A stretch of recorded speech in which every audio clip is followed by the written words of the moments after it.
మీ business ఏదైనా మీ ఊర్లో promotion చేయాలంటే అది సుమన్ టీవీతోనే సాధ్యం. ఇప్పుడే సంప్రదించండి.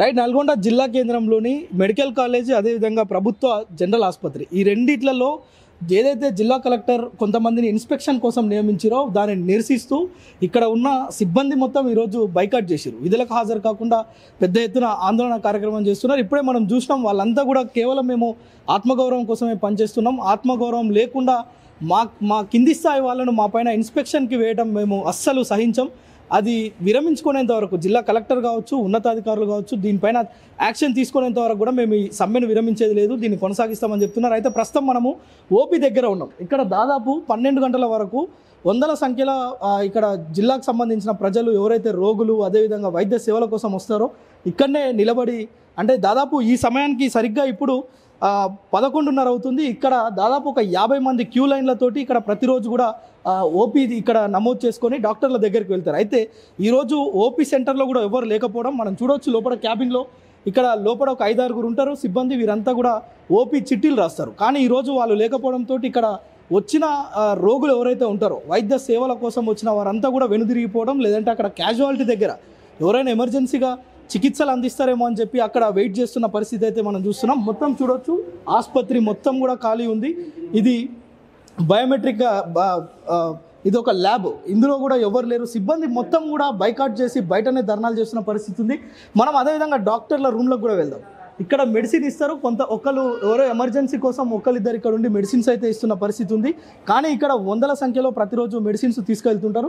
ఇక మనము ఇక్కడ ఉన్న డాక్టర్స్ రూమ్స్ కనుక ఒకసారి చూస్తే, ఒకసారి లోపలికి వెళ్ళి చూద్దాం, అసలు డాక్టర్లు ఉన్నారా, ఇక్కడ ఏమైనా చికిత్సలు అందిస్తున్నారా. ఈ మొత్తానికైతే ఓపీ అయితే ఈరోజు మార్నింగ్ నుంచి కూడా ఇక్కడ రాయలేదు, కానీ ఇక్కడ పేషెంట్స్ మాత్రం ఎదురు చూస్తున్న పరిస్థితి అయితే ఉంది. మనం చూడవచ్చు, ఒక్కొక్క విభాగంలో ఇక్కడ 5-6 డాక్టర్లు ఉండి వీరంతా కూడా చికిత్స అందించాల్సిన పరిస్థితి ఉండే. కానీ ఈరోజు చాలా ప్రశాంతంగా ఉంది. గవర్నమెంట్ హాస్పిటల్ ఇట్లా ఉండదు. నార్మల్గా రోజు 100-150 మంది ఇక్కడ డాక్టర్లతో పాటు ప్రతిరోజు వేల సంఖ్యలో రోగులు వచ్చి ఇక్కడ వైద్య చికిత్సలు తీసుకుంటుంటారు. కానీ ఈరోజు ఏదైతే డాక్టర్లు మొత్తం కూడా సమ్మె చేస్తున్నారో దానికి సంబంధించి పూర్తిగా నిర్మానుష్యంగా మారిన పరిస్థితి అయితే ఉంది.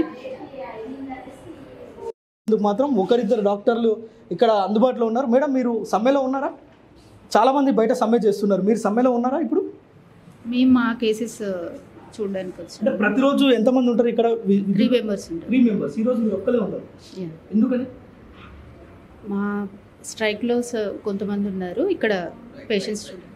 అదే మనం ముందుగానే చెప్పుకున్నాం, ఏదైతే ఎమర్జెన్సీ కోసం ఒకరు మాత్రం ఉన్నారు, ఇక్కడ 3 ఉండాలి. అయితే ప్రతి విభాగంలో కూడా ఇలా 5-6 డాక్టర్లు ఉంటారు, వారి కింద అసిస్టెంట్స్ కూడా ఉంటారు. కానీ ఈరోజు కేవలం ఒకే ఒక డాక్టర్, ఎమర్జెన్సీ వాళ్ళు ఎవరైనా పేషెంట్స్ కనుక వచ్చి ఎమర్జెన్సీ ఉంటే వారికి వైద్య సదుపాయాలు అందించేందుకు మాత్రం ఒకరు ఇక్కడ ఉన్నారు, మిగతా వారంతా కూడా స్ట్రైక్లోనే ఉన్నారు. అంటే వారు ఎంత ఖచ్చితంగా ఇక్కడ ధర్నా చేస్తున్నారంటే, పూర్తిగా కలెక్టర్ ఇక్కడికి వచ్చి మాకు ఒక క్లారిటీ ఇవ్వాలి, ఏదైతే మాకు సంబంధించిన ఆత్మగౌరవాన్ని దెబ్బతీసే విధంగా చిన్న స్థాయి ఉద్యోగులను మా పైన ఇన్స్పెక్షన్కి నియమించడమే మాకు ఇక్కడ వచ్చిన సమస్య, అంతకు మించిన సమస్య ఏం లేదు. మా పైన ఎవరైనా పేషెంట్లు కానీ ఇక్కడ ఉన్న సిబ్బంది కానీ మా పైన, అంటే డాక్టర్లుగా కానీ జూనియర్ డాక్టర్ల పైన కానీ ఫిర్యాదులు చేస్తే మా పైన చర్యలు తీసుకోవడానికి మేము సిద్ధంగా ఉన్నాం. కానీ అకారణంగా కలెక్టర్ కొంతమంది ఒక 30 మందిని ఇక్కడ ఇన్స్పెక్షన్ చేసి ప్రతిరోజు ఒకరు వచ్చి ఇక్కడ రికార్డులు పరిశీలిస్తాం, లేదంటే డాక్టర్ల పనితీరును పరిశీలిస్తామంటే మాత్రం మేము అస్సలు ఊరుకునేది లేదు, దీనిపైన న్యాయ పోరాటం చేస్తామని ఇప్పుడే స్పష్టత ఇవ్వడం చూస్తున్నాం. అయితే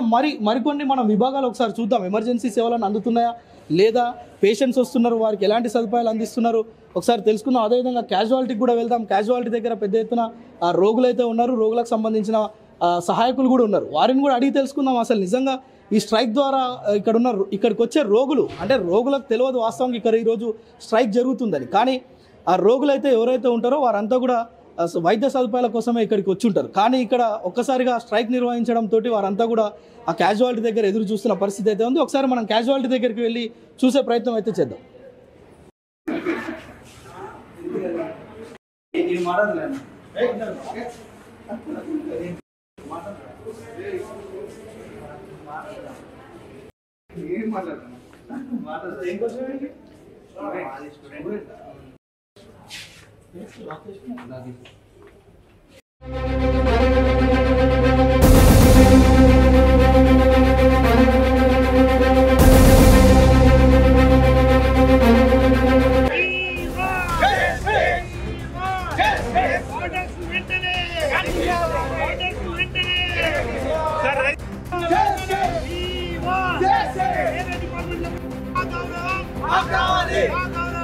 కావాలి